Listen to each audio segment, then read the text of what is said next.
Oke, menanggapi jeritan umatnya, Allah pun mengutus Musa. Jadi jelas ya Ibu Bapak ya, teman-teman ya. Jadi ini adalah seruan kepada Allah, di mana saat itu bangsa Israel mulai menjauh dari Allah, mulai tidak mengenal Allah, dan merasa bahwa apakah Allah itu bisa lupa. Ya, karena sudah begitu jauh hubungan mereka dengan Allah. Maka Allah memperhatikan mereka dengan mengutus Musa. Ya, barusan kita baca bagaimana Allah memanggil Musa hadir dalam nyala api yang keluar dari semak duri, dan semak duri itu tidak terbakar. Itu yang pertama. Yang kedua, dikatakan bahwa Akulah Allah Abraham, Allah Ishak, dan Allah Yakub. Meskipun sebenarnya kata baiklah aku menyimpang, Ibu Bapak, kata ini adalah kata di mana Musa ingin melihat sesuatu yang terbakar itu, tetapi karena rasa penasaran, bukan karena motivasi religius. Dan ingat Ibu Bapak, Musa itu dididik dalam hikmat bangsa Mesir. Coba baca Keluaran bab 1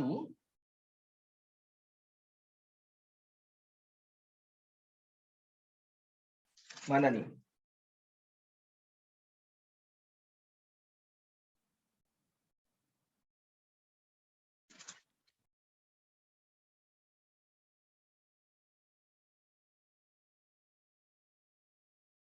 Oke, sorry. Keluaran bab 2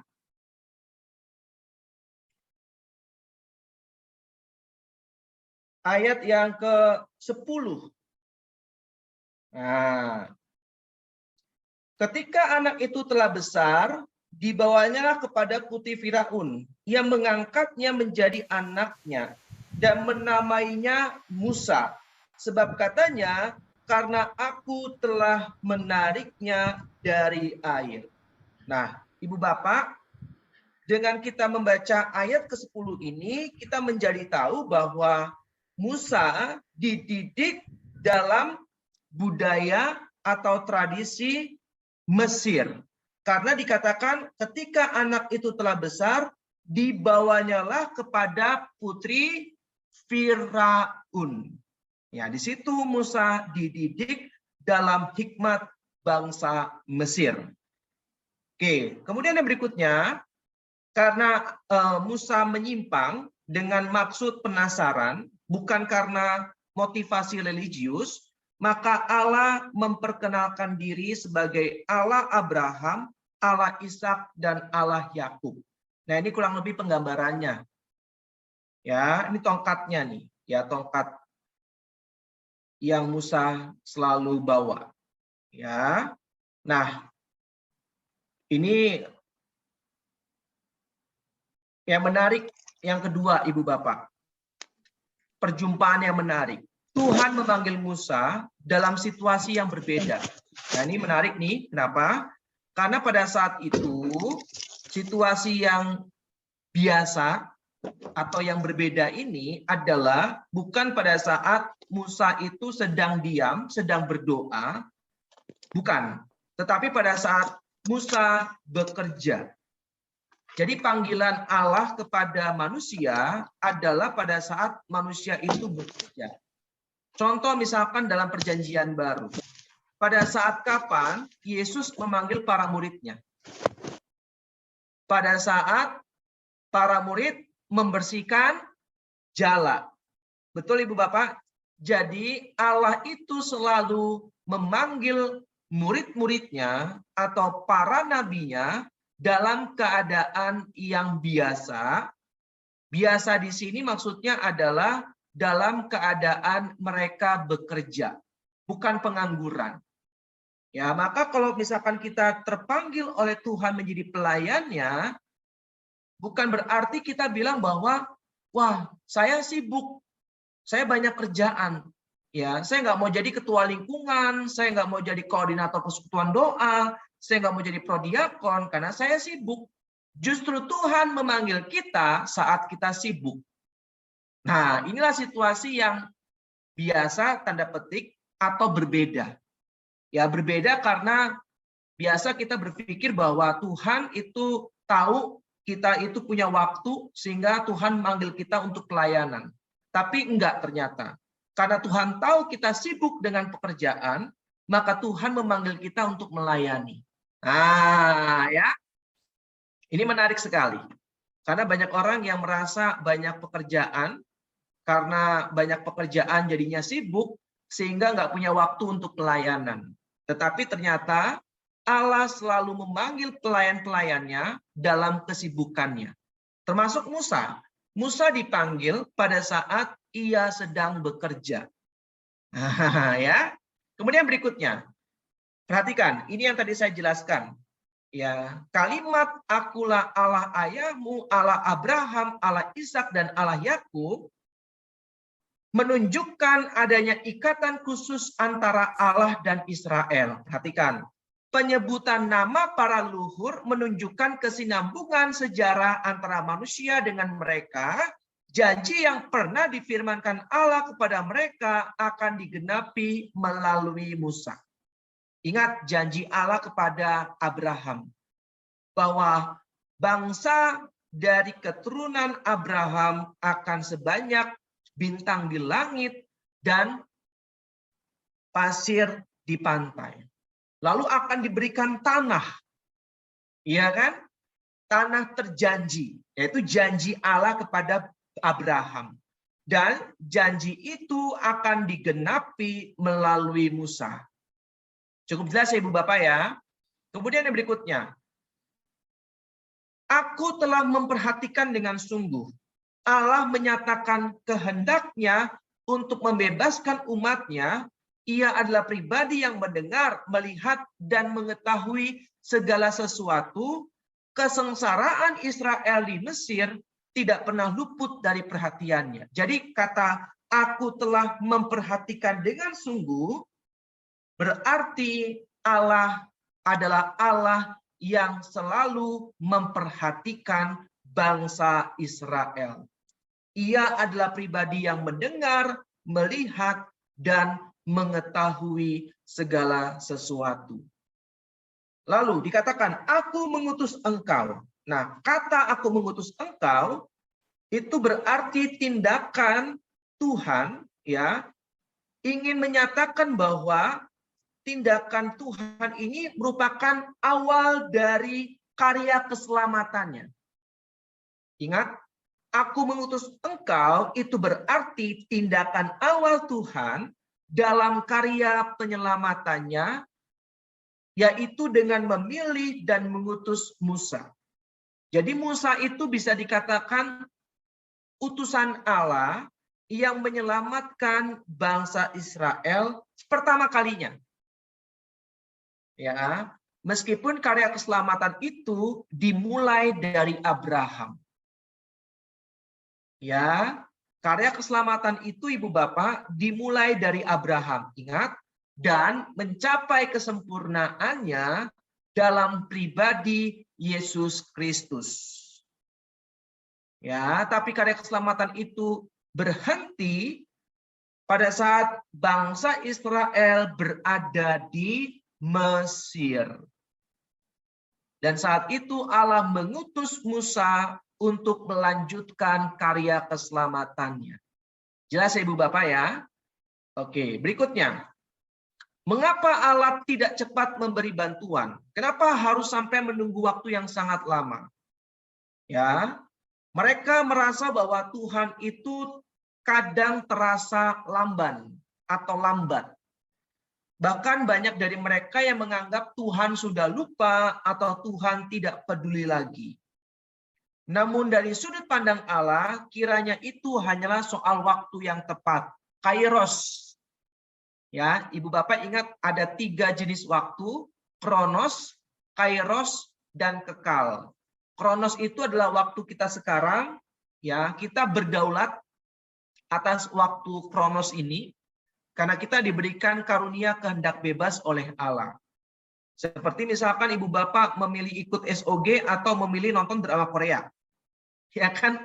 Nah, itu adalah waktu kronos, ya, hak kita. Ya, kita punya hak untuk menentukan. Tetapi kalau kairos itu waktu yang Tuhan tentukan dan kita nggak berhak. Karena waktu Tuhan, kairos yang terbaik. Dan terakhir adalah waktu yang kekal, yaitu kehidupan setelah kematian. Maka ada siksa api neraka kekal. Betul ya? Juga ada istilahnya kehidupan kekal. Nah, ya itu waktu yang terakhir, waktu yang kekal. Nah, Yesus itu dilahirkan 2 kali Ibu Bapak sebagai kodrat ilahi, yaitu dalam waktu kekekalan. Nah, ya, yang tidak pernah terbatas oleh ruang dan waktu. Itu kelahiran pertama Yesus dalam kodrat ilahinya. Dan yang kedua, Yesus dilahirkan dalam kodrat manusianya. Dan ini adalah waktu kairos. Ya, jelas ya Ibu Bapak ya.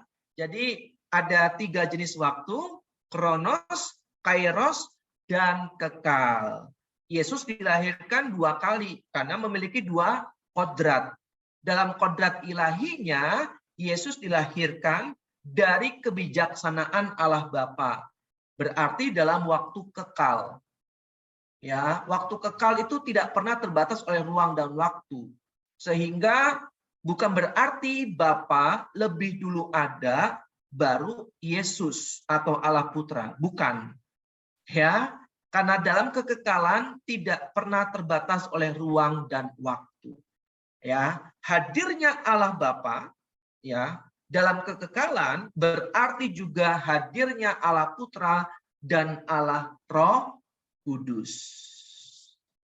Lalu kodrat yang kedua, kodrat manusia, Yesus dilahirkan dari rahim perawan Maria, ya. Waktu kairos, waktunya Tuhan.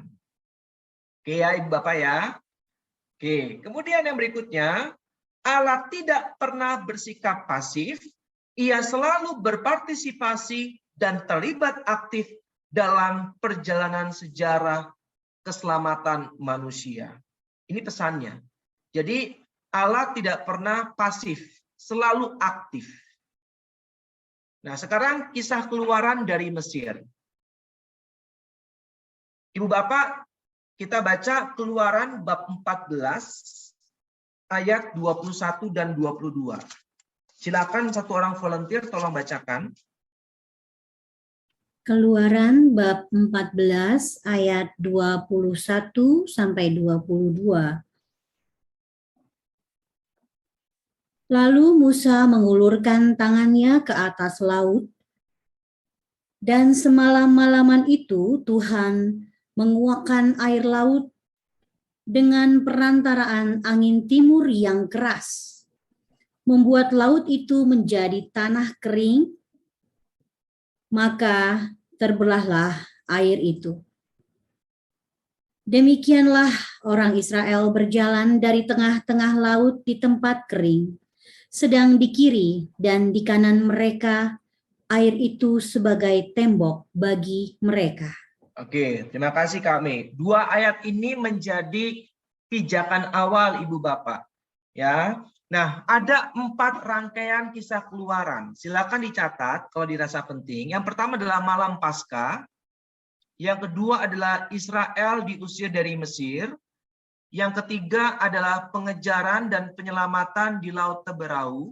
Dan yang terakhir adalah pujian terhadap kebesaran Tuhan. Jadi ini adalah 4 rangkaian kisah keluaran. Malam Paskah, lalu setelah tulah yang ke-10, kematian putra sulung bangsa Mesir, akhirnya Israel diusir dari Mesir. Lalu setelah keluar dari Mesir, ternyata mereka dikejar oleh para pasukan Firaun.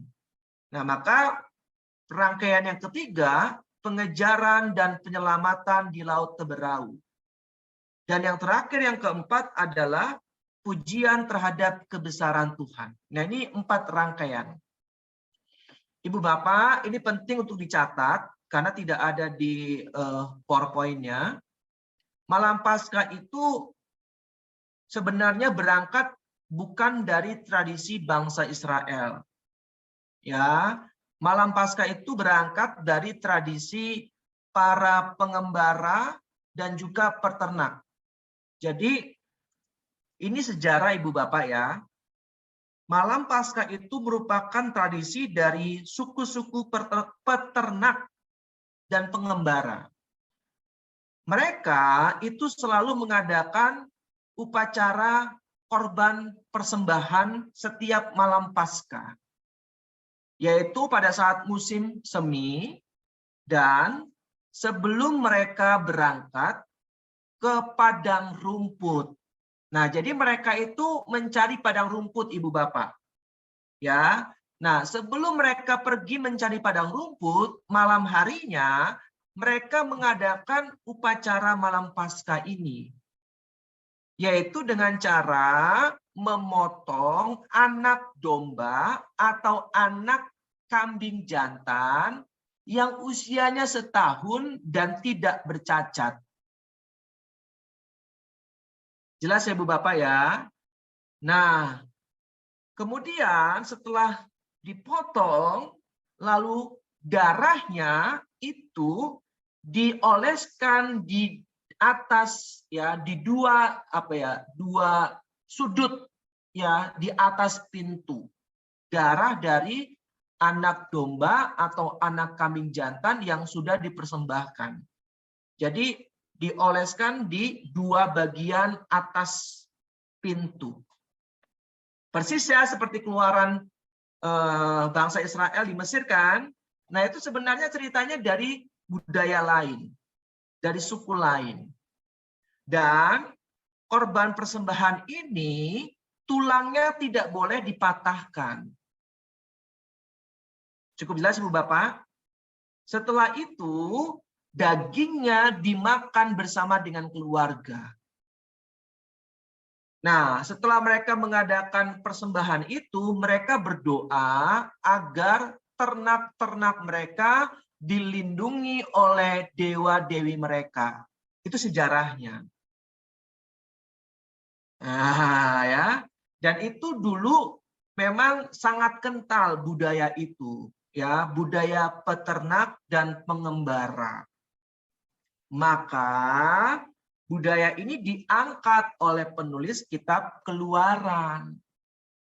Ya, dengan pesan dari Yahweh, coba nanti oleskan di tiang pintu ya kan dari darah anak domba agar pada saat aku lewat rumah yang dioleskan dengan darah anak domba itu tidak kena tulah, terlewatkan, terselamatkan. Nah dari itu Ibu Bapak, jadi dengan pengertian ini kita tahu bahwa malam Paskah itu sebelumnya memang sudah ada. Namun setelah peristiwa itu, bangsa Israel juga memiliki malam Paskah sendiri. Ya, maka Paskah bagi bangsa Israel adalah memperingati pembebasan bangsa Israel dari Mesir, perbudakan bangsa Israel dari Mesir. Nah, itu malam Paskah menurut bangsa Israel. Ya, nah kalau kita Paskah itu berarti kebangkitan Yesus Kristus, Sang Anak Domba Allah. Karena darah dari Sang Anak Domba ini menyelamatkan kita dan menghapus dosa-dosa kita. Jadi Paskah menurut umat Kristiani berbeda dengan Paskah menurut bangsa Yahudi. Tetapi Kita tahu sejarahnya. Oh, ternyata sejarahnya seperti tadi yang saya jelaskan. Ya, maka Yesus dikatakan Sang Anak Domba Allah yang menghapus dosa dunia. Karena darahnya tercurah di atas kayu salib. Kayu salib itu terpancang di atas bumi. Nah, kalau pintu rumah itu hanya di rumah. Ya kan? Tetapi kalau salib Yesus di atas bumi menyelamatkan semua umat manusia. Nah, Yesaya mengatakan oleh bilur-bilur darahnya aku menjadi sembuh. Semoga cukup jelas ya Ibu Bapak ya. Oke. Nah, ini menarik karena kalau kita belajar mengenai kisah ini, maka selalu ada kaitannya ya antara perjanjian lama dengan perjanjian baru. Oke, berikutnya.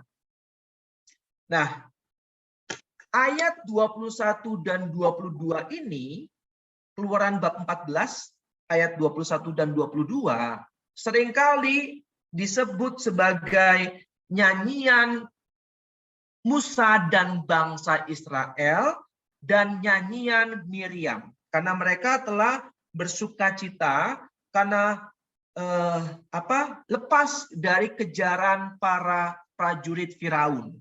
Coba Ibu Bapak nanti silakan baca Keluaran bab 15 ayat 1 sampai dengan 18. Ini mengenai nyanyian Musa dan bangsa Israel. Ingat nih. Yang kedua, dikenal juga dengan nyanyian Miriam. Coba baca Keluaran bab 15 ayat 21. Nyanyian Miriam. Silakan, satu orang volunteer tolong bacakan. Dan menyanyilah Miriam memimpin mereka, bernyanyilah bagi Tuhan, sebab ia tinggi luhur. Kuda dan penunggangnya dilemparkannya ke dalam laut. Oke, terima kasih Bu Ana. Juga disebut sebagai nyanyian Miriam. Jadi ingat ada 4 rangkaian kisah Keluaran. Malam Paskah, kita tadi barusan belajar sejarahnya. Kemudian karena tulah yang ke-10, akhirnya Israel diusir dari Mesir. Dan setelah keluar dari Mesir, ternyata mereka dikejar. Dan akhirnya Musa membelah laut Teberau dengan tongkatnya. Dan mereka lolos.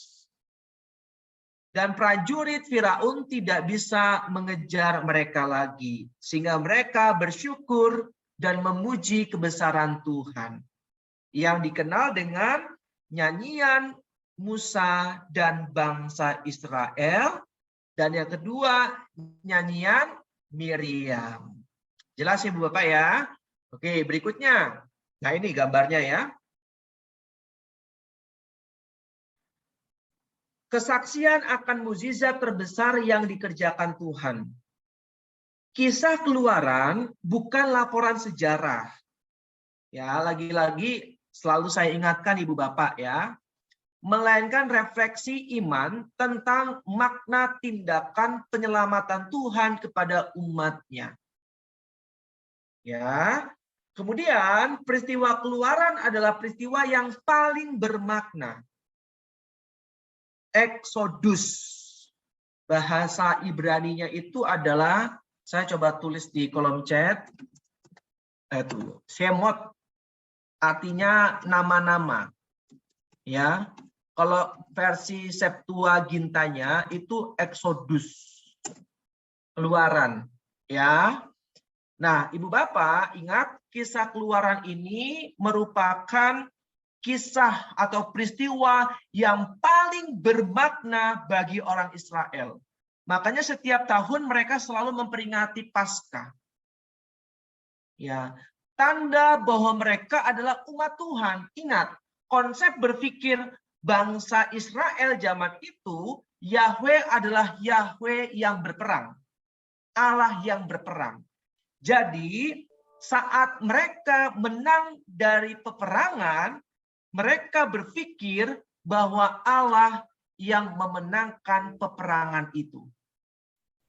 Kalau mereka kalah dalam peperangan, berarti Allah lah yang kalah dari dewa-dewi bangsa lain. Maka tidak mengherankan pada saat mereka sampai ke tanah Kanaan, mereka menyembah dewa-dewi kesuburan Kanaan. Karena di benak mereka, Yahweh itu bukanlah Allah yang memberikan kesuburan, tetapi Allah yang berperang.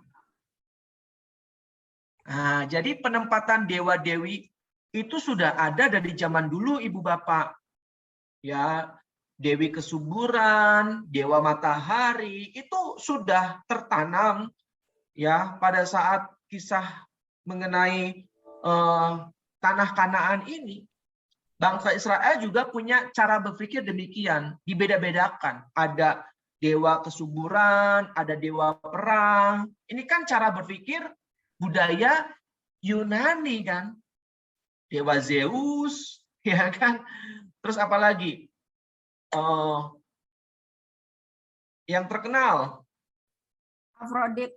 Ya Bu Ana tahu banget Afrodit. Terus apa lagi? Soalnya. Ya. Naik. Sampai kita tahu ya, manusia setengah dewa, Hercules. Oh. Demigod. Iya. Dewa perang siapa? Ares. Ya, Ares. Nah, ya. Pokoknya sudah dibeda-bedakan kan. Nah, ini cara berpikir yang saat itu sangat lumrah, Ibu Bapak. Ya, sangat lumrah. Dan itu juga yang menjadi cara berpikir bangsa Israel saat itu. Maka mereka menyembah dewa-dewi kesuburan bangsa Kanaan. Oke ya. Tanda bahwa mereka adalah umat Tuhan, bahwa Tuhan menyertai umatnya, dan bahwa Tuhan mengerahkan kuasanya untuk menyelamatkan mereka. Ya. Dalam peristiwa Keluaran, Allah menyatakan dirinya, ia turun tangan untuk membebaskan kaum yang tertindas. Ia tidak masa bodoh melihat penderitaan manusia. Nah, ini pesan-pesan dalam peristiwa Keluaran, Ibu Bapak. Ya. Kemudian yang ketiga, dalam peristiwa Keluaran, Allah menunjukkan keberpihakannya, ia menyertai kaum lemah, bukan yang kuat, namun sewenang-wenang. Perhatikan. Jadi Allah menyertai kaum Israel yang lemah saat itu. Bangsa yang kecil, yang numpang di tanah bangsa lain, yaitu bangsa Mesir. Tetapi dengan peristiwa Keluaran, Allah ingin menunjukkan keberpihakannya kepada kaum yang lemah. Bukan kaum yang kuat, namun sewenang-wenang. Nah, gambaran ini disempurnakan dalam pribadi Yesus Kristus yang selalu menyertai kaum yang lemah, kaum yang dianggap pendosa. Contohnya Zakheus pemungut cukai, ya, wanita yang dianggap, mohon maaf, pelacur, ya kan? Siapa yang nggak berdosa, coba lempar batu pertama kali deh. Coba, ada nggak yang berani? Ya, Yesus menunjukkan keberpihakannya kepada orang yang dianggap berdosa, yang lemah, yang tidak mampu. Nah, gambaran Yesus ini adalah gambaran penyempurnaan dari gambaran Allah dalam peristiwa Keluaran. Cukup jelas ya, Ibu Bapak ya? Maka kalau ada yang mengatakan coba tunjukkan kebaikan Allah dalam perjanjian lama. Nah, tunjukkan aja dalam peristiwa Keluaran ini. Di mana Allah sangat mencintai bangsa Israel, bangsa yang sangat lemah, bangsa yang numpang ya di tempat bangsa asing, tetapi Allah tetap menyertai mereka. Maka bersyukurlah kalau kita ditindas sebagai kaum minoritas. Jelas ya Ibu Bapak ya, ini refleksinya. Ya, kita sangat sulit untuk mendirikan rumah ibadat. Ya, karena kita tahu bahwa kita itu sangat lemah di Indonesia. Tetapi Allah selalu menyertai kaum yang lemah. Kalau sahabat kita yang Muslim, doa orang yang terzolimi itu ampuh katanya. Yang terzolimi itu kan yang lemah, yang ditindas gitu ya Ibu Bapak ya. Oke, selanjutnya. Peristiwa Keluaran menunjukkan bahwa Tuhan bisa dipercaya dan bisa diandalkan. Nah, ya. Karena itu ia pantas dipuji dan diluhurkan. Maka muncullah nyanyian Musa dan Israel dan juga nyanyian Miriam. Karena beberapa hal tadi. Allah yang begitu baik, Allah yang begitu peduli, Allah yang begitu mendukung, membimbing, dan mencintai kaum lemah. Ya, itu. Jadi kalau kita baca Keluaran bab 15 ayat 1 sampai dengan 10, kita sudah tahu alasan kenapa Musa dan Israel itu memuji Allah. Ya, karena tadi ya beberapa poin tadi. Kemudian sekarang kita lihat 10 firman Allah. Ibu Bapak tolong dicatat 10 firman Allah, Keluaran bab 20 ayat 1 sampai dengan 17 dan Ulangan bab 5 ayat 6 sampai dengan 21. Ya, ingat kitab Ulangan itu memang namanya juga ulangan ya. Itu sifatnya mengulang. Ya, saya pernah jelaskan bahwa kenapa diulang? Karena pada saat mereka sampai di dekat tanah Kanaan sudah beda generasi. Ya, orang-orang yang mendapatkan 10 firman Allah di Gunung Sinai kebanyakan sudah meninggal dalam perjalanannya. Sehingga pada saat mau sampai ke tanah Kanaan itu adalah generasi baru yang pada saat di Gunung Sinai belum mendengarkan firman Allah.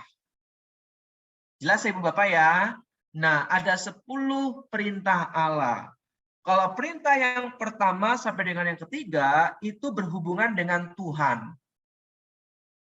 Ya, pertama dan yang ketiga. Berarti itu yang paling penting. Ya, jangan ada padamu Allah lain di hadapanku. Jangan menyebut nama Tuhan Allahmu dengan sembarangan.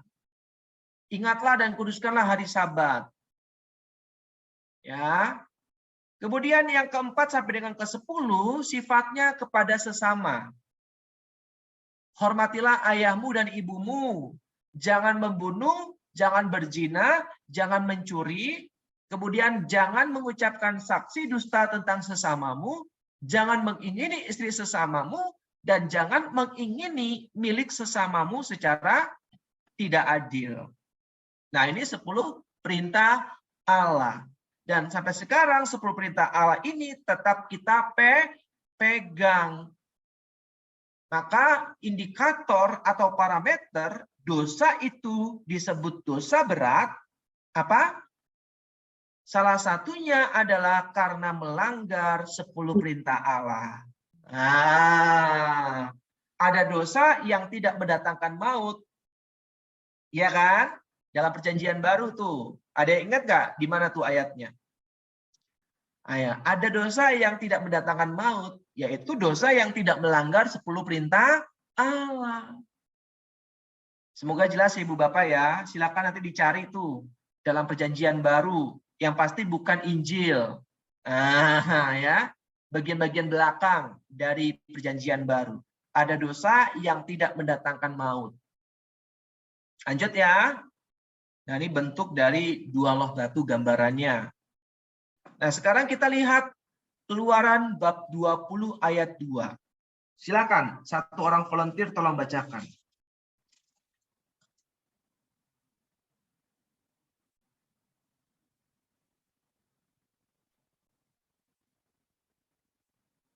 Keluaran 20, monggo. Silakan.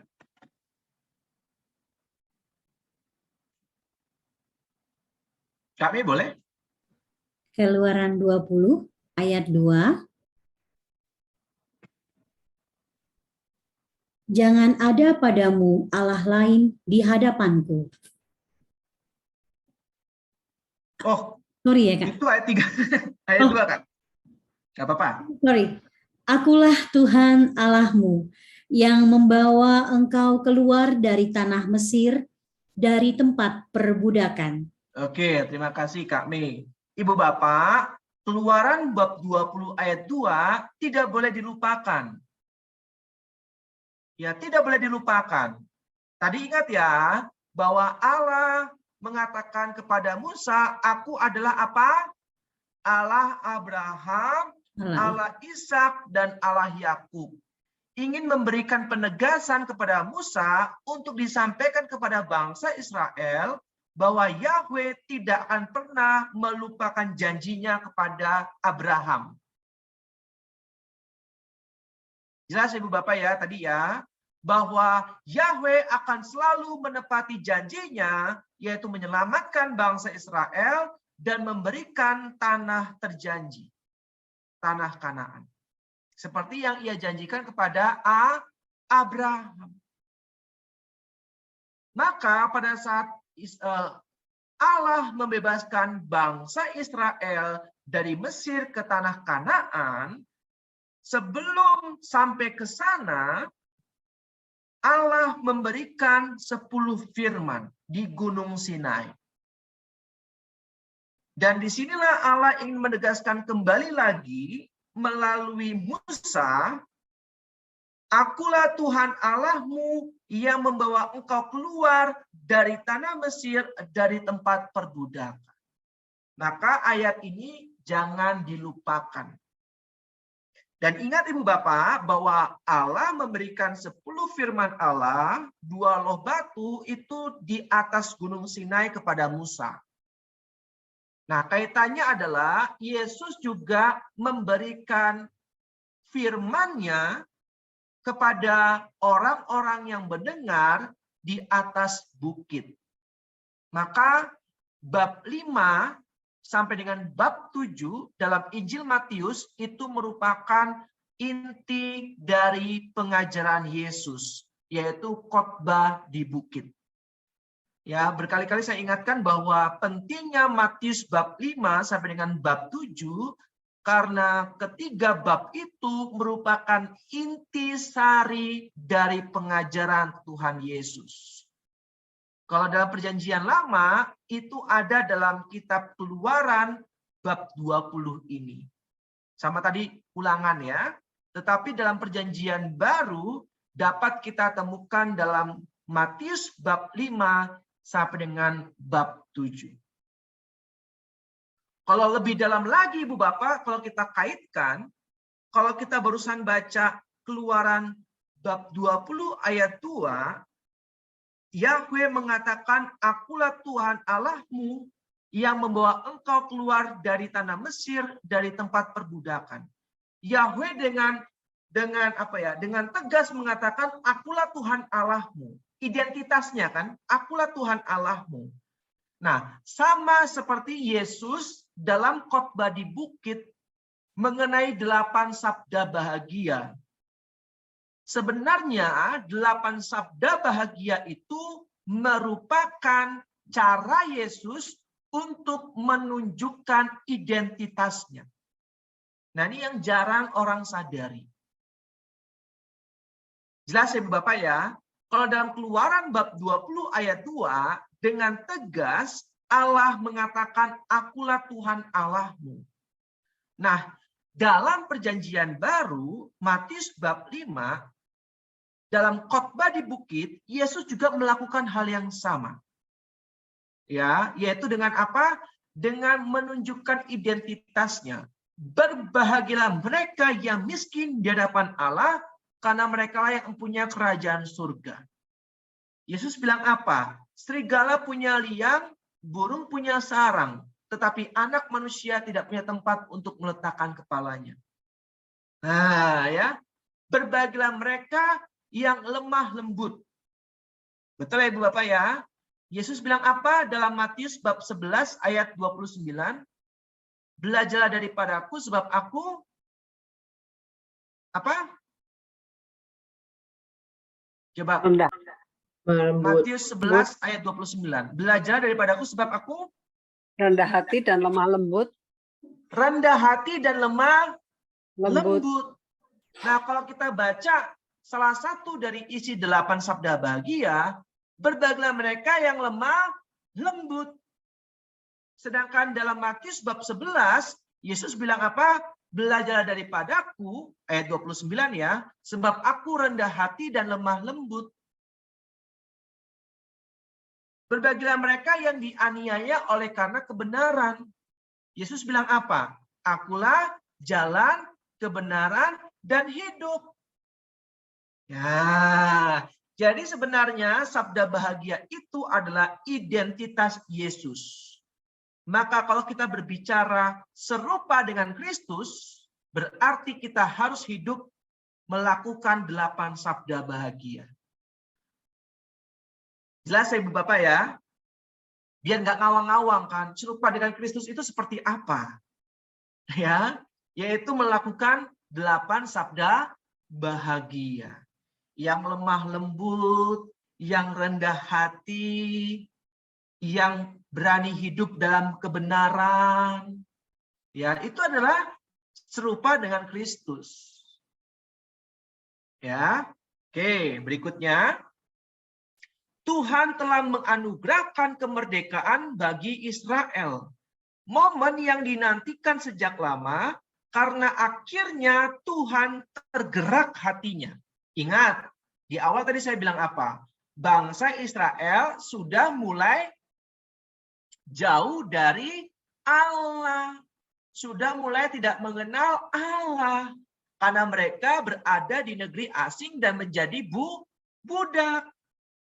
Sehingga ibadah mereka dibatasi. Ya kan? Dan jarak waktu mereka dengan Abraham itu sudah sangat jauh. Jadi bagi mereka, Yahweh itu sudah melupakan mereka. Yahweh itu sudah tidak peduli dengan mereka. Maka pada saat mereka dibebaskan oleh Yahweh keluar dari Mesir, ini momen yang sudah dinantikan sangat lama.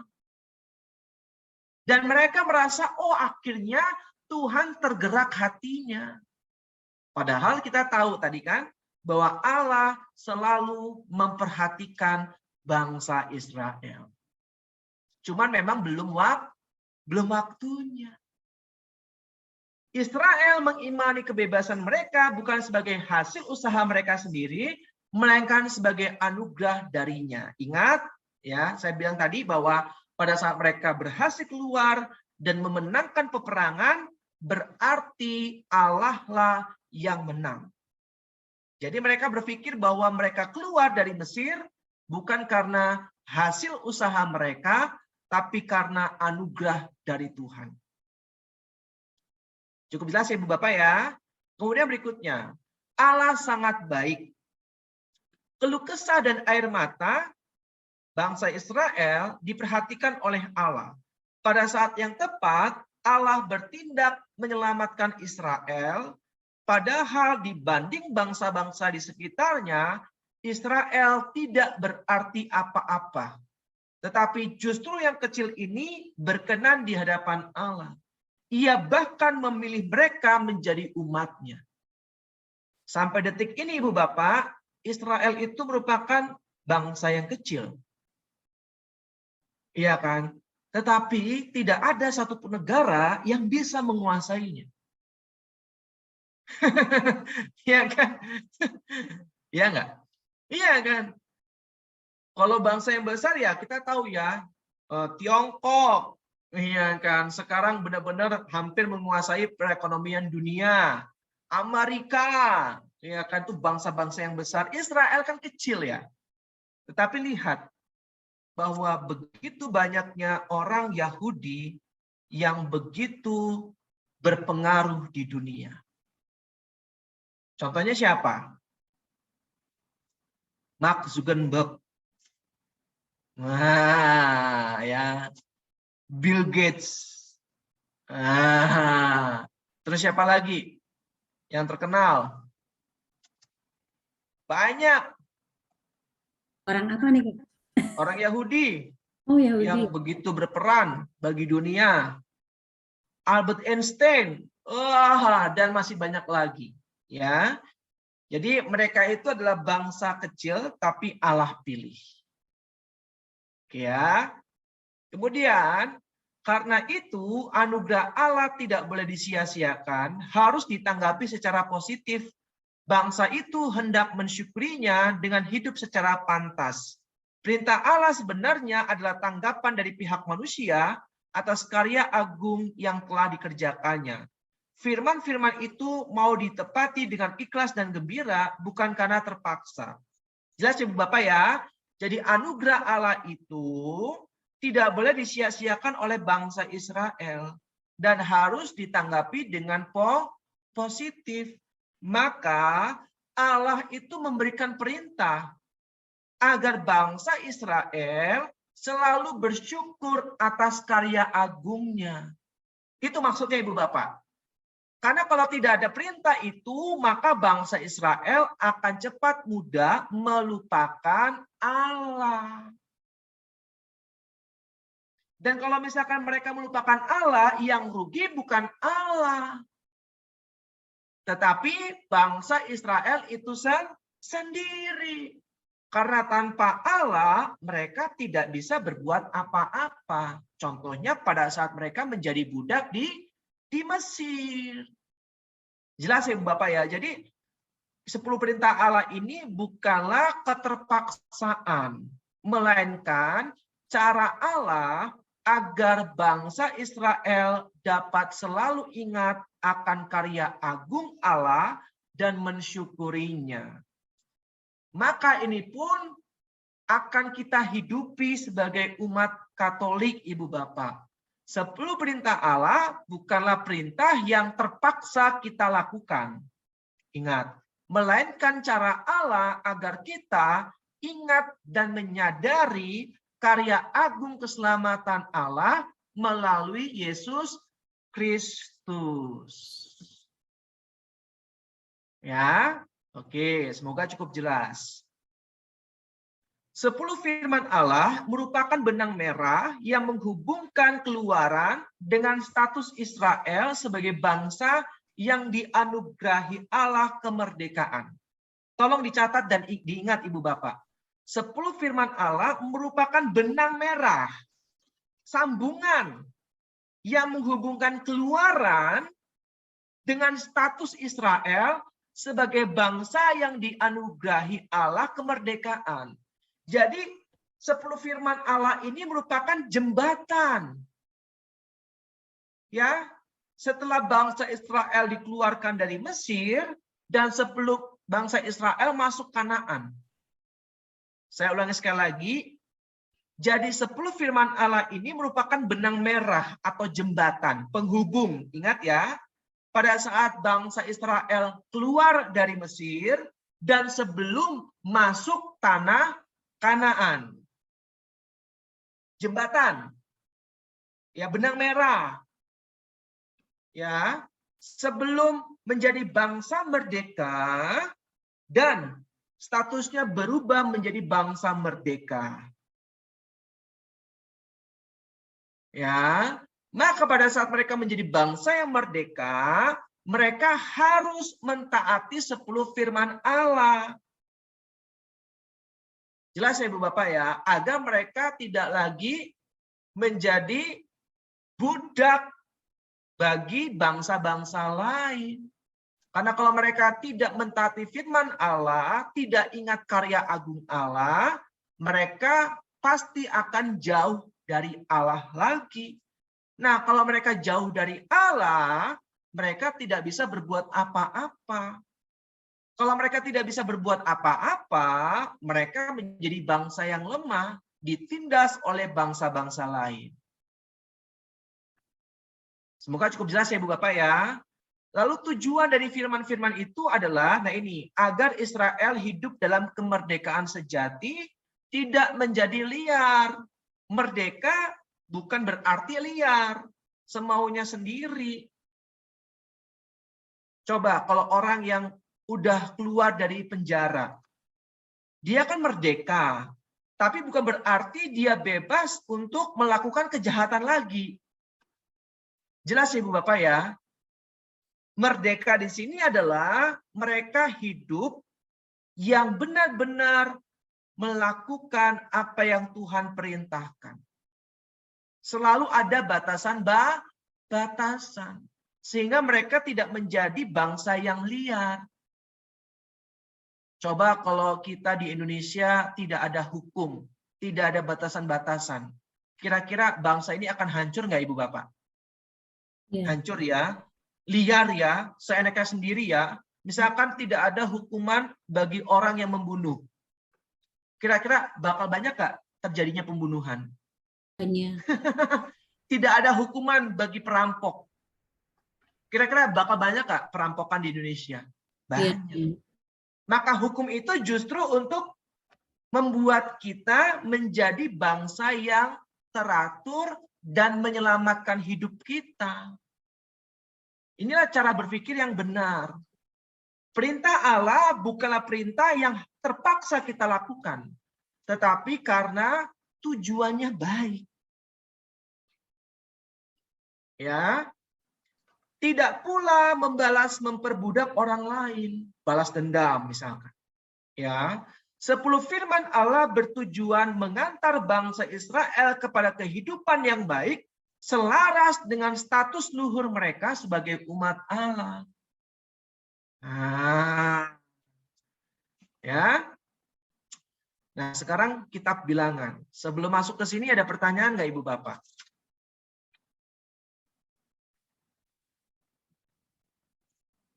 Tidak ada? Kalau tidak ada lanjut ya. Coba Ibu Bapak sekarang kita bahas Keluaran sedikit saja. Saya ingin menunjukkan mengenai Matius bab 5. Coba kita buka Matius bab 5. Ayat yang ke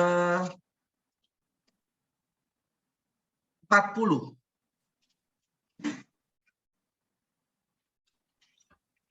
Silakan satu orang volunteer tolong bacakan. Dan kepada orang yang hendak mengadukan engkau karena mengingini bajumu, serahkanlah juga jubahmu. Oke, terima kasih Bu Ratna. Apa? Serahkanlah juga Jubahmu. jubahmu. Nah, kenapa Yesus mengatakan demikian? Itu ada dalam Keluaran bab 22, Ibu Bapak. Keluaran bab 22, lihat nih korelasi antara perintah Yesus dengan peristiwa dalam Keluaran. Keluaran bab 22 ayat 26 dan 27. Satu orang volunteer tolong bacakan. Jika engkau sampai mengambil jubah temanmu sebagai gadai, maka haruslah engkau mengembalikannya kepadanya sebelum matahari terbenam. Sebab hanya itu saja penutup tubuhnya. Itulah pemalut kulitnya. Pakai apakah ia pergi tidur? Maka apabila ia berseru-seru kepadaku, aku akan mendengarkannya, sebab aku ini pengasih. Terima kasih Bu Ratna. Kesimpulannya apa? Ayo, ada nggak yang coba mengkaitkannya? Kesimpulannya apa? Antara Matius bab 5 ayat 40 dengan Keluaran bab 22 ayat 26 dan 27 ini.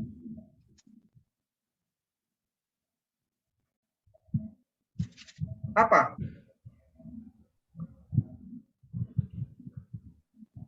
Harus memberikan yang bukan milik kita. Oke. Yang lain, terima kasih Bu Ratna. Jubah itu sesuatu yang dianggap penting, krusial, karena kalau tidak pakai jubah, kedinginan, nggak bisa tidur tadi di ayat 27. Oke, terima kasih Kak Mei. Mendekati. Silakan.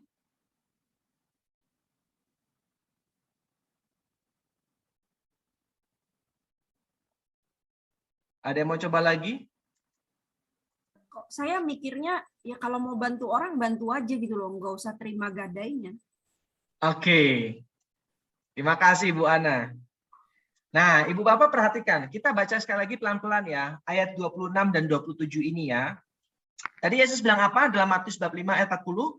Kalau ada orang yang minta bajumu, berikanlah apa?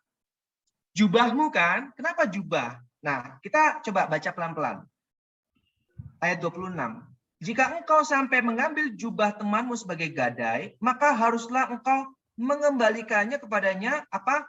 Sebelum matahari terbenam. Perhatikan ini. Sebab hanya itu saja penutup tubuhnya.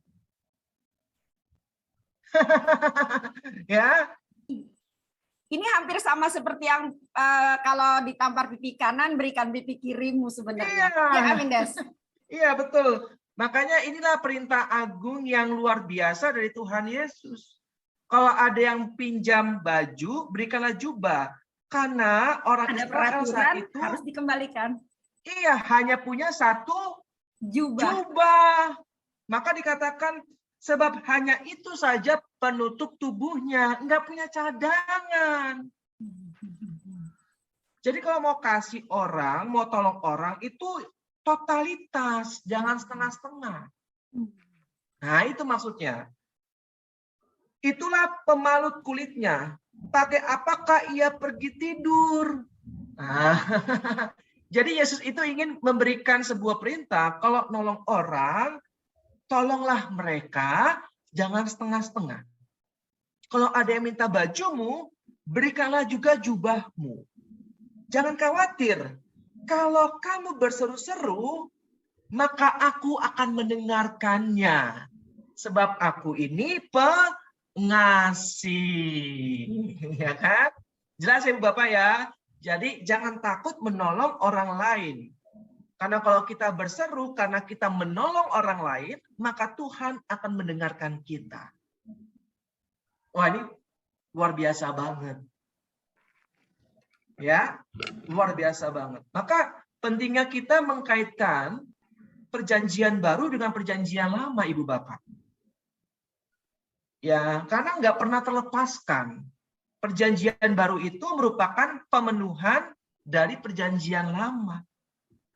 Nggak bisa berdiri sendiri.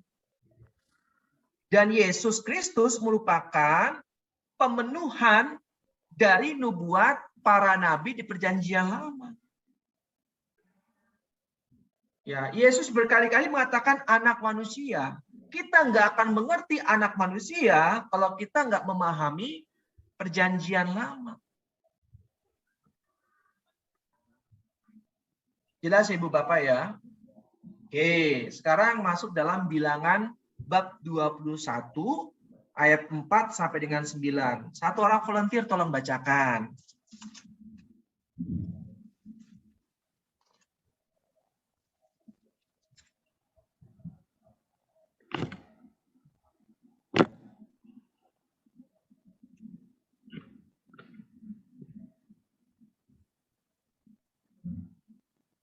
Silakan. Ular tembaga. Setelah mereka berangkat dari Gunung Hor, berjalan ke arah Laut Teberau untuk mengelilingi tanah Edom, maka bangsa itu tidak dapat lagi menahan hati di tengah jalan. Lalu mereka berkata-kata melawan Allah dan Musa. Mengapa engkau memimpin kami keluar dari Mesir, supaya kami mati di padang gurun ini? Sebab di sini tidak ada roti dan tidak ada air, dan akan makanan hambar ini kami telah muak. Lalu Tuhan menyuruh ular-ular tedung ke antara bangsa itu yang memagut mereka sehingga banyak dari orang Israel yang mati. Kemudian datanglah bangsa itu mendapatkan Musa dan berkata, kami telah berdosa sebab kami berkata-kata melawan Tuhan dan engkau. Berdoalah kepada Tuhan supaya dijauhkannya ular-ular ini daripada kami. Lalu Musa berdoa untuk bangsa itu. Maka berfirmanlah Tuhan kepada Musa, buatlah ular tedung dan taruhlah itu pada sebuah tiang, maka setiap orang yang terpagut, jika ia melihatnya akan tetap hidup. Lalu Musa membuat ular tembaga dan menaruhnya pada sebuah tiang, Maka jika seorang dipagut ular dan ia memandang kepada ular tembaga itu, tetaplah ia hidup. Demikian sabda Tuhan. Syukur kepada Allah. Terima kasih, Bu Ana. Nah, Ibu Bapak, ini poin-poin yang barusan kita dengar dari Bilangan bab 21 ayat 4 sampai dengan 9. Yang pertama, ternyata menaati Tuhan itu bukan hal yang mudah.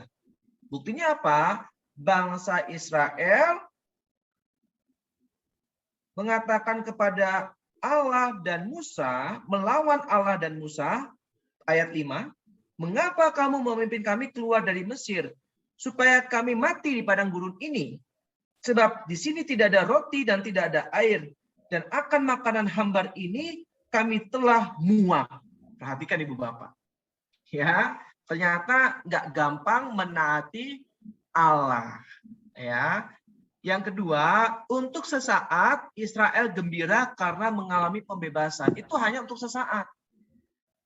Tetapi ternyata kalau perutnya lapar, kerongkongannya haus, nah ini yang membuat mereka akhirnya melawan Allah dan Musa. Dan akhirnya mereka membuat apa? Akhirnya Allah menyuruh ular-ular untuk menggigit bangsa itu atau memagut, ya, ayat yang ke-6 tuh. Ya, sehingga banyak dari mereka itu mengalami kematian, ya, karena bangsa Israel tidak setia mentaati Tuhan. Nah itu, ya. Namun begitu menyadari tantangan yang mereka hadapi, mereka mulai berkeluh kesah. Di padang gurun, kesetiaan Tuhan dibalas Israel dengan pemberontakan. Jadi kesetiaan Tuhan melawan ketidaksetiaan manusia. Ya, itu dalam peristiwa ular tembaga. Kemudian kita lihat ayat yang ayat yang keempat, ya. Ibu Bapak, coba kita lihat Bilangan 20 ayat 14 sampai dengan 21. Ya, ayat 4 itu setelah mereka berangkat dari Gunung Hor berjalan ke arah Laut Teberau untuk mengelilingi tanah Edom, maka bangsa itu tidak dapat lagi menahan hati di tengah jalan. Nah, itu Bilangan bab 20 ayat 14 sampai dengan 21 merupakan penyebabnya. Edom menolak permintaan orang Israel melalui negerinya. Kemudian Musa mengirim utusan dari Kades kepada Raja Edom dengan pesan, beginilah perkataan saudaramu Israel, engkau tahu segala kesusahan yang telah menimpa kami. Perhatikan, bahwa nenek moyang kami pergi ke Mesir dan kami lama diam di Mesir. Ya. Dan nenek moyang kami diperlakukan dengan jahat oleh orang Mesir. Bahwa kami berteriak kepada Tuhan dan ia mendengarkan suara kami, mengutus seorang malaikat dan menuntun kami keluar dari Mesir. Sekarang ini kami ada di Kades, sebuah kota di tepi perbatasanmu. Izinkanlah kiranya kami melalui negerimu, kami tidak akan berjalan melalui ladang-ladang dan kebun-kebun anggurmu, dan kami tidak akan minum air sumurmu. Jalan besar saja akan kami jalani dengan tidak menyimpang ke kanan atau ke kiri, sampai kami melalui batas daerahmu. Tetapi orang Edom berkata kepada mereka, tidak boleh kamu melalui daerah kami, nanti kami keluar menjumpai kamu dengan pedang. Takut, ya. Lalu berkatalah orang Israel kepadanya, kami akan berjalan melalui jalan raya, dan jika kami dan ternak kami minum airmu, maka kami akan membayar uangnya. Asal kami diizinkan lalu dengan berjalan kaki, hanya itu saja. Tetapi jawab mereka, tidak boleh kamu lalu. Maka keluarlah orang Edom menghadapi mereka dengan banyak rakyatnya, dan dengan tentara yang kuat. Ketika orang Edom tidak mau mengizinkan orang Israel lalu dari daerahnya, maka orang Israel menyimpang meninggalkannya. Baru kita lihat Bilangan 21 ayat 4-nya. Setelah mereka berangkat dari Gunung Hor, berjalan ke arah Laut Teberau untuk mengelilingi tanah Edom, maka bangsa itu tidak dapat lagi menahan hati di tengah jalan. Jadi bangsa Israel ini tidak diizinkan oleh bangsa Edom masuk ke dalam negerinya, lalu mereka muter tuh. Dan pada saat mereka mengelilingi tanah Edom, muter, ya kan, mereka akhirnya berkeluh kesah, capek, ya kan, lapar, ya kan. Terus makanannya roti mana lagi, ya kan. Dan akhirnya disitulah mereka mulai melawan Allah dan melawan Musa. Kemudian dikatakan bahwa mereka tidak dapat menahan hati, ya kan? Tadi ayat yang keempat ya. Orang Israel terpaksa menyusuri lagi daerah gurun dan mereka menjadi kesal terhadap Musa. Tadi ya, mengelilingi tanah Edom karena nggak boleh masuk kan ke tanah Edom. Jadi itu backgroundnya, latar belakangnya. Jadi kalau misalkan ada yang tanya kenapa kok bangsa Israel itu melawan Allah dan Musa, ya karena mereka disuruh muter, ya kan nggak boleh masuk lewat negeri Edom. Catatan, orang Israel sering menghujani Musa dengan gerutuan, tetapi kini Harun dan Miriam telah mati. Artinya, sikap generasi baru ternyata sama saja. Jadi yang menggerutu kepada Musa itu adalah generasi baru. Jelas Ibu Bapak ya? Oke. Jadi baik bapaknya, buyutnya, dengan anak atau cucunya, itu sama aja. Sama-sama suka menggerutu. Ya. Kemudian ayat yang kelima, mereka berkeluh kesah tidak ada roti dan tidak ada air. Maka kalau kita tahu Yesus mengatakan apa? Akulah roti hidup, akulah air hidup. Nah, ya, nenek moyangmu telah makan roti mana dan mereka mati. Tetapi barang siapa makan roti hidup ini, mereka tidak akan mati untuk selama-lamanya. Kata perempuan itu, berikanlah kami roti itu. Nah, ya. Lalu Yesus bilang, akulah air hidup dan sebagainya. Barang siapa minum air hidup ini, mereka tidak akan haus lagi. Nah, kalau kita nggak paham ini, maka kita akan sulit menerima Yesus sebagai roti dan air hidup. Ya, kemudian tidak masuk akal, Tuhan senantiasa mencukupi kebutuhan mereka berupa roti, air, bahkan daging. Ya, jadi mereka itu berkeluh kesah karena tidak ada roti dan tidak ada air. Kemudian makanan hambar ini, mereka tidak pernah kehabisan mana, tetapi disebut makanan hambar yang memuakkan. Ini berarti menunjukkan sikap kurang ajar. Coba perhatikan ayat kelima tuh. Ya, kami telah muak. Ya, berarti bangsa ini sudah sangat kurang ajar. Ya. Kesimpulan, penyebab keluh kesah kali ini bukan karena hidup yang terancam. Betul ya Ibu Bapak ya? Ya, tetapi karena tidak adanya kebutuhan dasar manusia. Tidak ada daging, tidak ada roti, tidak ada air. Ya, yang ada roti mana dan mereka bosan. Bahkan dikatakan roti hambar ini sangat memuakkan. Ya, tetapi penyesalan karena membiarkan Tuhan dan Musa membawa mereka keluar dari Mesir. Hidup di Mesir dirasa lebih enak. Ini mentalitas seorang budak, ya, bahwa mereka tidak mau bersakit-sakit dahulu kan, ya kan. Baru nanti di tanah Kanaan kan, wah, tanah yang subur, berlimpah susu dan madu. Tapi mereka tidak mau berproses dulu. Nah ini permenungan buat kita semua Ibu Bapak. Sebelum masuk ke tanah Kanaan yang penuh dengan susu dan madu, kita diminta untuk setia terhadap proses. Nggak mengenakan, membosankan, bahkan mungkin menjenuhkan, memuakan. Kalau bahasa tadi ayat yang kelima ya, memuakan.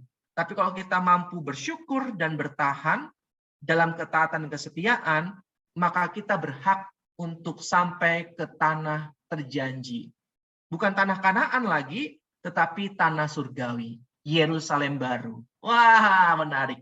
Ya, 40 tahun kan? 40 tahun itu kan menunjukkan kepenuhan. Jadi kalau kita hidupnya sudah penuh di dunia, berziarah di dunia, hidup kita penuh dengan cinta, penuh dengan kasih, maka kita berhak masuk dalam tanah terjanji, yaitu kerajaan surgawi Yerusalem baru. Oke. Kemudian ayat yang ke-6 itu merupakan hukuman dari Tuhan, ya. Allah menyuruh ular-ular itu memagut, ya, atau menggigit lah ya, sehingga mereka banyak yang mengalami kematian. Jadi Allah itu sangat murka, sangat marah. Ya, ular-ular terdung itu adalah ular yang sangat berbisa dan mematikan. Oke, Lalu ayat 7 sampai dengan 9 itu pengakuan dari bangsa Israel bahwa kami telah berdosa dan mereka menyesal, lalu mereka minta Musa untuk mendoakan mereka dan akhirnya doa Musa didengarkan oleh Tuhan. Ya, lalu Tuhan meminta Musa untuk membuat patung ular tedung, ular yang menakutkan itu, tetapi juga menjadi lambang kehidupan dan kesuburan. Bahannya dari tembaga karena daerah di sekitar Edom terkenal karena tambang-tambang tembaganya. Jadi patung dari tembaga itu. Ya, kenapa tembaga? Karena daerah sekitar Edom itu terkenal tambang-tambang tembaganya. Mungkin kalau misalkan itu di Papua, patung ular itu dari emas, ya kan? Karena Papua terkenal karena emasnya ya. Jadi itu Ibu Bapak ya. Jadi dengan peristiwa ini menyadarkan bangsa Israel bahwa mereka tidak boleh semena-mena melawan Allah dan tentunya Musa ya. Sehingga pada saat itu mereka merasa bahwa mereka telah dihukum oleh Allah, mereka menyesal, dan barang siapa yang terpagut oleh ular harus menatap dan melihat patung ular tembaga itu. Ya, dengan melihat patung ular tembaga itu, maka mereka akan diselamatkan. Sama seperti kita harus melihat salib Kristus. Nah, ini kaitannya ya. Karena dengan salib Kristus kita diselamatkan. Ya. Oke. Kemudian, nah ini jika ia melihatnya maka sembuh. Ya. Sembuh dengan melihat patung ular itu. Ya, maka orang yang berdosa harus berpaling kepada Tuhan jika ingin selamat. Tetaplah ia hidup, kesembuhan sekaligus menunjukkan pengampunan dari Allah. Jadi kalau kita mau selamat, bukan berarti kita harus melihat patung ular tembaga, melainkan salib Yesus Kristus. Ya, karena dengan salib kita diselamatkan. Ingat salib, saat aku lemah, ingatlah Bapa. Oke. Nah ini ya gambarannya ya. Belas kasihan Tuhan kepada orang-orang berdosa. Ini sekilas aja Ibu Bapak. Penyelenggaraan Tuhan tidak membuat orang Israel puas. Mereka terus berkeluh kesah. Generasi baru yang muncul sayangnya sama saja dengan para pendahulu mereka, suka menggerutu. Ya, mereka berkeluh kesah terus, nggak puas. Ya, padahal Tuhan memenuhi kebutuhan mereka kan dengan roti mana kan, tapi mereka nggak pernah puas. Berkeluh kesah, menggerutu. Pemberontakan Israel mendatangkan hukuman yang keras, namun Tuhan tetap berbelas kasihan karena mereka menyesal, ia pun berkenan memberikan pengampunan. Ya, penutupnya rangkaian peristiwa dalam kisah Keluaran menunjukkan bahwa Tuhan adalah sang penyelenggara kehidupan. Ingat, pembebasan Israel dari Mesir terjadi berkat campur tangan Tuhan yang bertindak demi keselamatan umatnya. Tuhan hadir di tengah umat Israel, ia berjalan bersama mereka, menjadi penunjuk jalan, juga menasihati serta menegur mereka. Nah, kemudian ada yang tahu? Tuhan memelihara umatnya secara konkret. Ia memberi makanan dan minuman ketika mereka berjalan di padang gurun. Israel selalu menggerutu dan karya besar yang dilakukan Tuhan tetapi tidak pernah membuat mereka puas. Berhadapan dengan umat yang tegar tengkuk ini, Tuhan mengedepankan sikap sabar tetapi tidak ragu pula untuk bertindak tegas. Ya, lembut dalam cara, teguh dalam prinsip. Nah ya, saya ulang sekali lagi, lembut dalam cara, teguh dalam prinsip. Jadi Allah itu sabar tetapi tegas. Oke. Selesai Ibu Bapak. Ada pertanyaan? Nanti saya bagi ya untuk materi malam hari ini. Baik, Kak. Kak, tanya. Silakan. Kak, ini aja sih kayak intermezzo. Sebenarnya roti mana itu penggambaran kayak hosti sekarang nggak sih, Kak? Betul. Benar ya, Kak ya? Terima kasih, Kak. Sama-sama, kami. Tapi rotinya nggak roti kayak hosti yang ini ya. Rasanya. Rasanya iya, gitu. Kasih. Vindes boleh nanya yang tentang yang ular tembaga itu ya. Silakan, Bu. Berarti pada saat itu Tuhan sudah kayak memberikan apa ya istilahnya itu kayak tanda supaya mereka itu kalau misalnya dipatuk ular atau apa mau sembuh harus lihat itu ya. Jadi kayak sekarang kita kan kalau misalnya memandang salib Yesus, kita kayak mengibaratkan kita nggak usah khawatir beban berat Ya. itu sanggup kita lalui gitu ya. Betul. Ini kenapa Betul. dipilih simbol ular ya? Karena ya. Kenapa, Bu Vivi? Enggak, simbolnya kenapa dipilih ular? Karena kemarin karena kan gini, kalau ular itu kan di Perjanjian Lama itu kan makhluk yang licik ya. Nah, kemudian kalau kemarin ada juga kenapa tanda di apotek itu kok ada ular juga gitu. Nah, itu saya curious sih belum ketemu jawabannya. Ya, karena kan itu berkaitan juga dengan budaya ya Ibu Bapak ya. Karena memang banyak yang menggambarkan ular itu sebagai lambang kekuatan kejahatan. Iya kan? Tetapi di sini kita ingin diajak oleh penulis bahwa Allah itu bisa menggunakan sarana apa aja. Ya, termasuk dengan membuat patung ular karena mereka terpagut oleh ular. Ya, jadi mereka harus sadar bahwa mereka itu tidak bisa melawan Allah. Maka Allah meminta Musa untuk membuat patung ular. Kenapa ular? Ya tadi ya, Allah bisa menggunakan apa saja. Ya, dan ingat Ibu Bapak, yang kisah kejadian, kenapa ular yang digambarkan? Lagi-lagi ini berkaitan dengan budaya, tradisi, ya, apa yang berkembang saat itu. Itu penggambarannya bahwa ular itu adalah lambang dari kejahatan, lambang dari kegelapan. Ya, bukan berarti ular itu jahat atau gelap. Itu hanya melambangkan saja. Ya, itu. Jadi Allah itu bisa menggunakan media apa saja ya agar manusia dapat diselamatkan. Gitu, Bu Vivi. Jadi itu hanya penggambaran aja, ular itu lambang kejahatan atau lambang kegelapan. Oke, terima kasih. Sama-sama, Ibu.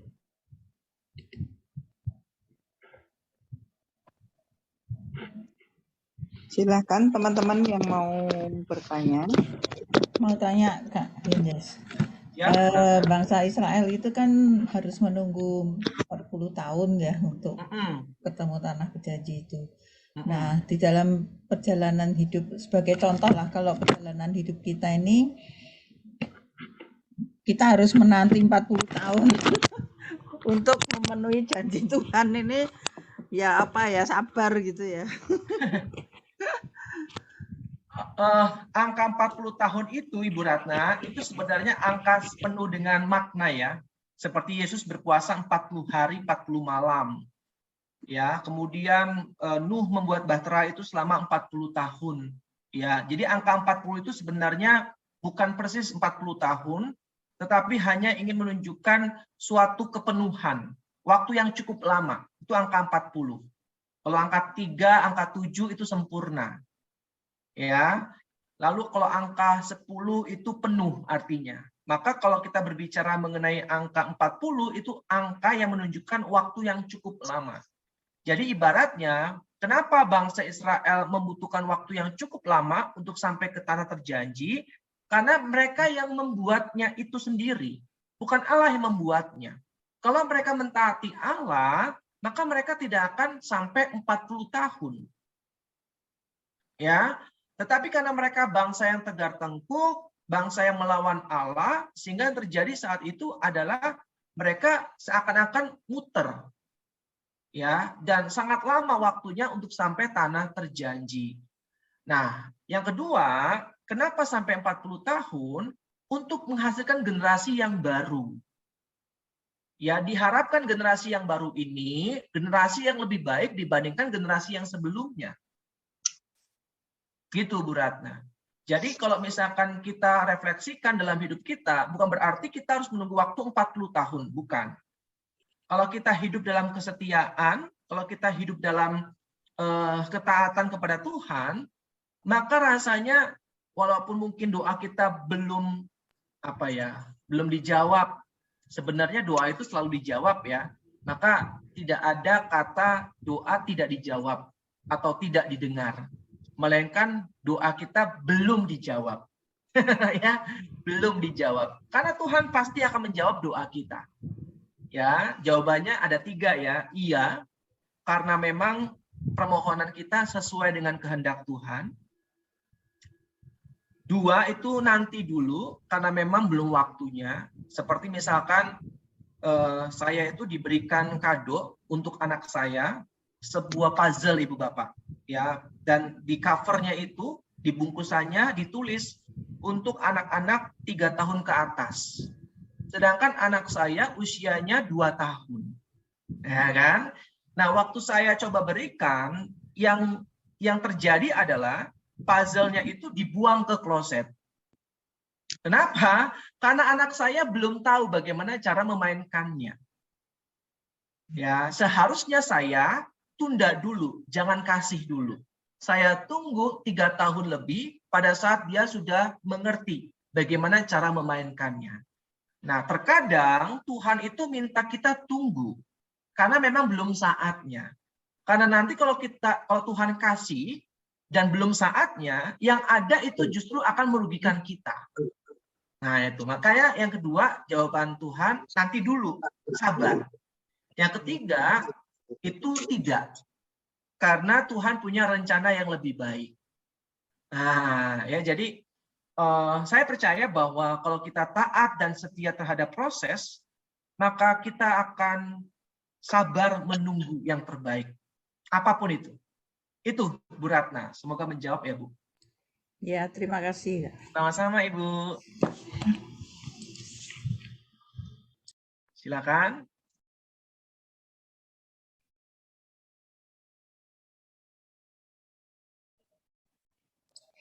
Lanjut tadi mungkin seperti saya kan mungkin ada doa yang sudah 10 tahun nggak terkabul. Terus tadi menarik kesimpulan harus menunggu turunan berikutnya. Apa jadi nanti dikabulkan untuk anak saya? Bisa jadi Bu. Bisa jadi. Karena saya percaya tidak ada doa yang sia-sia. Ya. Ya, bisa jadi seperti itu. Saya yakin sih. Karena tidak ada doa yang sia-sia. Ya, seperti misalkan nih ya, ada yang tanya, saya harus mendoakan papa saya yang sudah meninggal itu sampai kapan? Ini kan pertanyaan yang seringkali ditanyakan ya. Ya sampai selama-lamanya, sampai kamu hidup. Nanti kalau udah meninggal, baru nggak bisa mendoakan lagi ya.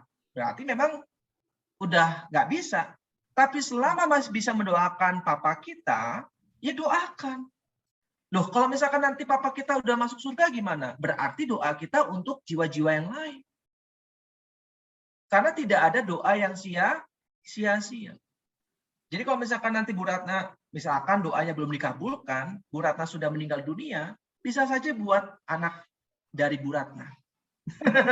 Bisa saja. Karena tidak ada doa yang sia-sia. Iya, makasih. Sama-sama Ibu.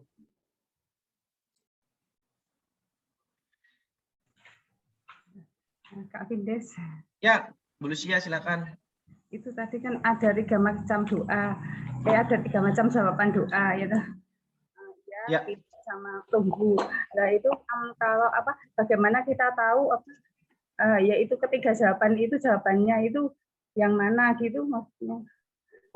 Nah, ini menarik nih Bu Lucia. Saya ya, misalkan tidak ya enggak apa-apa, tapi kepastian ternyata Tuhan tidak setuju dengan permintaan permohonan saya. Lah itu taunya gitu kalau tidak disetujui atau tunggu gitu.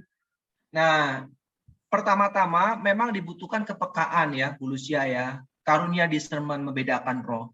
Tetapi pada saat pengalaman saya Bu Lucia ya, pada saat saya berdoa dan saya merasa bahwa memang ternyata permohonan saya tidak sesuai dengan kemauan Tuhan atau kehendak Tuhan, maka Tuhan itu meyakinkan saya bahwa apa yang saya mohonkan itu bukan menurut kehendaknya. Nah, gimana cara tahunya bahwa itu merupakan jawaban Tuhan? Mother Teresa bilang apa? Mother Teresa bilang kayak gini, ini meneguhkan sekali. Saat Tuhan mengatakan kepadamu, kamu yakin bahwa itu dari Tuhan. Wah, saya mengalami di titik itu, Bu Lucia. Pada saat saya berdoa nih, ini pengalaman saya ya. Agak sedih sebenarnya. Pada saat istri saya mengandung yang pertama kalinya, saya itu berdoa kepada Tuhan, mohon agar janin dalam istri saya itu dapat tumbuh berkembang dengan sehat dan dengan baik. Ya, setiap malam saya doakan. Tapi ada satu kali di mana dalam doa saya, hati saya sakit. Dan saya merasa saat itu kehendak Tuhan berbeda. Saya yakin itu. Tapi saya nggak berani ngomong ke istri saya. Dan saya juga tetap negosiasi sama Tuhan. Ya kan, manusia ya. Dan akhirnya yang terjadi pada saat diperiksa, ternyata betul. Kandungan dalam istri saya itu kosong. Sehingga pada saat itu dokter bilang bahwa, bukan kosong sih, sorry. Ada tapi sudah meninggal. Dan denyut jantungnya sudah berhenti. Dan akhirnya rahim istri saya dikuret. Gitu, Bu Lucia, pengalaman saya ya. Jadi saya yakin itu dari Tuhan. Ya, dan saat itu entah kenapa hati saya gelisah sekali. Ya, tapi ya itu, saya mencoba untuk negosiasi. Tuhan, ini kan anak pertama gitu ya. Ya kan? Tapi entah kenapa, ya itu yakin Bu Lucia, yakin tapi nggak terima gitu loh. Gimana sih? Gitu. Nah, maka dibutuhkan kepekaan sih memang. Nah, ini saya yakin lah Ibu Bapak punya pengalaman juga akan hal ini. Mungkin bisa dibagikan. Gitu Bu Lucia. Maksudnya kan menunggu-nunggu, kalau enggak ya enggak apa-apa, mungkin enggak berkenan, jadi kita sebagai orang beriman tahu enggak berkenan, jadi enggak menunggu-nunggu. Nah, kalau misalkan Tuhan mengatakan bahwa doa kita enggak sesuai dengan rencana dan kehendaknya, maka itu yang saya alami. Ada kegelisahan, ada keyakinan bahwa ternyata memang bukan ini kehendak Tuhan. Tapi kalau misalkan Ibu Lucia belum ada rasa seperti itu, terus doa. Ya, terus doa, minta sama Tuhan. Tapi kalau ada rasa itu dan yakin ini dari Tuhan, nah siap-siap tuh, mohon rahmat untuk Tuhan menguatkan kita untuk melakukan kehendaknya. Karena seringkali kan kehendak Tuhan jauh dari permohonan kita. Tapi selama belum ada rasa itu, Bu Lucia, terus doakan. Ada istilahnya kan push, pray until something happens. Nah itu. Itu kan seperti kayak di sermon, kita ini cocok enggak ya Tuhan, kalau enggak cocok ya sudah, saya enggak akan ini. Nah, untuk tahu itunya. Di sermon juga, karena kan kalau di sermon kan bisa aja apa yang saya rasakan bukan dari Tuhan. Ya. Bisa aja dari roh yang jahat ya, yang ingin memanipulasi. Maka waktu itu saya coba tanya Tuhan lagi, benar nggak ini? Nah, waktu setelah dokter bilang seperti itu, baru saya berani ngomong ke istri saya. Memang aku punya rasa untuk itu, cuman nggak berani ngomong ke kamu. Gitu. Ya. Terima kasih Kak Ines. Sama Bu Lucia. Mungkin Bu Lucia lagi proses ke sana ya. Proses tahunya supaya ini saya mungkin karena pemikiran sendiri, ini mungkin dikabulkan, jadi masih menunggu, atau kalau misalkan enggak sesuai ya enggak apa-apa, berarti saya harus terima. Kadang kalau menunggu itu kan kadang pikiran enak, ya, Bu? sendiri itu pikiran sendiri, ini pasti dikabulkan. Oh iya. Ya itu. Ya kayak misalkan kita doa ya, Ibu Bapak pasti pernah lah dalam suatu momen doa minta sesuatu, terus setelah doa yakin dapat. Pernah nggak seperti itu? Pasti pernah. Nah, kurang lebih seperti itu. Berarti Tuhan mengabulkan doa kita karena yang pertama kita udah siap menerimanya. Gitu. Kayak saya misalkan doa minta pasangan hidup. Wah, Waktu itu bergumul Ibu Bapak, 5 tahun saya nggak pacaran kan. Nah, udah waktunya nih rasanya, saya merasa saya udah siap, saya berdoa. Ibu Bapak percaya nggak? Saya pertama kali lihat Tiffany, nama istri saya Tiffany, pertama kali lihat dia, saya yakin dia jodoh saya. Bayangkan coba. Saya yakin dia adalah jawaban dari doa saya. Beneran loh. Coba. Ibu Bapak pasti punya banyak pengalaman daripada saya. Lebih banyak, pasti saya yakin. Yes, pasti sebelahnya ada Tiffany. Ini ngomongnya gitu ya. Nggak jauh. Lagi di kamar sebelah. Gitu, Bu Lucia. Ya. Saya juga ada pengalaman kayak Kak Bibis gitu ya. Dan saya ini berdagang berjualan. Saya melihat toko yang lain ada pembeli lebih banyak. Oh Tuhan, ini apa? Kapan saya dapat pembeli gitu ya? Kok saya lihat yang lain sudah itu, apakah saya harus ini apa? Saya harus tidak dapat pembeli, misalkan gitu ya Tuhan gitu. Ternyata terpaut beberapa menit nanti kebetulan ada yang datang. Nah itu. Ya saya cuma batin Tuhan, tapi ya dengan apa? Dengan agak sedih itu Tuhan. Kenapa yang lain? Nah, ini ada pembeli, tempat saya nggak ada gitu.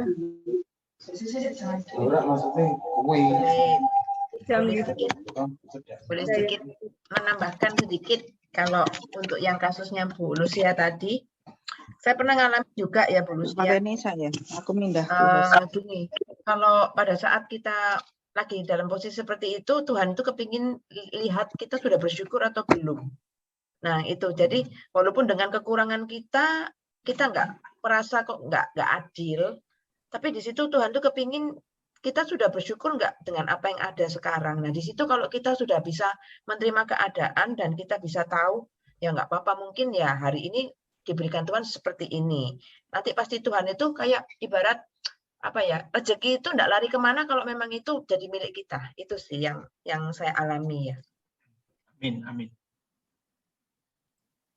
Saya ada pengalaman juga kayak Kak Bibis. Waktu anak saya pertama lahir meninggal, itu kan lahirnya di 28 Mei. Terus anak saya yang ketiga, itu juga perkiraan 28 Mei. Saya sudah punya feeling. Kayaknya kok sama tanggalnya gitu ya. Saya udah nggak enak sih waktu itu. Tuhan kenapa sama tanggalnya? Dan ternyata emang anak ketiga saya ya meninggal lagi. Jadi sudah dikasih tahu Tuhan sih sebetulnya. Yang harus mohon kekuatan aja sih waktu itu ya. Jadi dua anak saya meninggal. Tapi memang itu butuh kepekaan ya, Bu Ratna ya.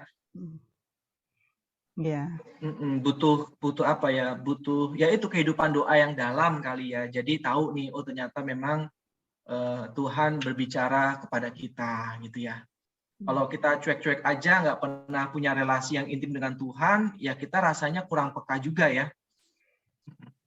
Iya. Atau bisa juga dengan kejadian sehari-hari ya. Dengan peristiwa-peristiwa, kalau dalam Ignatian itu kan finding God in all things, termasuk juga dalam percakapan sehari-hari seperti ini, bisa aja loh Tuhan menyapa kita, ya kan? Jadi banyak cara lah. Kak Mei, mungkin ada tanggapan, silakan Kak. Nggak nanggapi sih Kak, mau nanya juga bimbingannya. Kalau tadi kan pengalaman teman-teman kebanyakan menanti jawaban Tuhan atau memastikan apakah jawaban doa itu ya nanti dulu atau tidak, kan untuk kebaikan sendiri atau ya ada benefitnya untuk pribadi langsung. Bagaimana kalau yang kita doakan adalah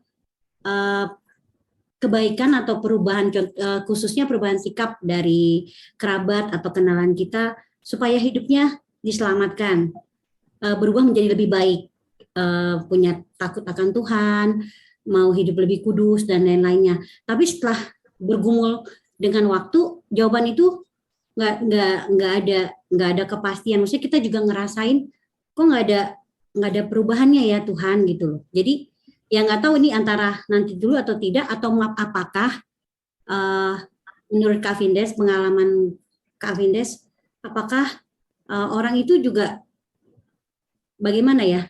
Orang yang didoakan itu harus juga dia misalnya nggak peka nih sama keimanannya. Apakah harus digebrak-gebrak gitu, maksudnya Kak, harus diapain ya? Diomongin nggak bisa, didoain kok nggak mempan gitu loh Kak. Intinya gimana gitu ya? Itu kan seperti ini Kak Mei, seperti Santa Monica ya, mendoakan anaknya Agustinus muda kan. Nah, itu kan kalau awal-awal itu Agustinus kan nggak pernah mau mendengarkan mamanya kan. Wah, dia selalu punya cara berpikir sendiri, punya keimanan yang lain, berbeda sekali dengan Santa Monica. Tetapi Santa Monica selalu terus berdoa, ya kan? Selalu terus berdoa. Makanya kan Santa Monica itu merupakan teladan bagi para ibu mendoakan anak-anaknya kan. Ya, walaupun tampak belum ada perubahan, Santa Monica terus mendoakan Agustinus. Tetapi yang paling penting adalah ada usaha dari Santa Monica. Santa Monica akhirnya menyekolahkan anaknya Agustinus ke Milan dan mohon Uskup Milan saat itu Ambrosius untuk menemani membimbing Agustinus. Nah, dari situ Agustinus mengenal Yesus dan akhirnya menjadi muridnya, dan kita tahu karyanya luar biasa. Jadi doa, tapi selalu ada usaha. Nah, ini yang dilakukan oleh Santa Monica. Orang-orang kan hanya melihat Santa Monica selalu mendoakan Agustinus. Itu betul sekali, karena doanya luar biasa. Tapi ada usaha juga yang dilakukan oleh Santa Monica. Dia melihat yang bisa membimbing siapa nih? Oh, Uskup Milan, Ambrosius. Nah, akhirnya ada usaha juga dari Santa Monica. Gitu, Kak Mei. Oke, paham Kak. Jadi harus juga cari mediator ya. Juga di jalan juga. Makasih. How to do-nya, langkah konkret. Asik. Kayaknya Karia mau nambah Kak. Karia silakan. Ya, Bria silakan. Boleh. Makin nyambung punyanya Kak Mei. Sorry, Bria, Ibu Bapak, saya boleh live dulu. Karena setelah ini saya ada pelayanan. Silakan dilanjutkan dulu, Pak. Nggak apa-apa ya? Boleh gimana yang lain? Boleh dong ya. Kasihan. Kalau misalkan kita tutup dulu dengan doa, Kak. boleh. Ya. Kasihan kalau nggak lanjut. Ini kita lanjut.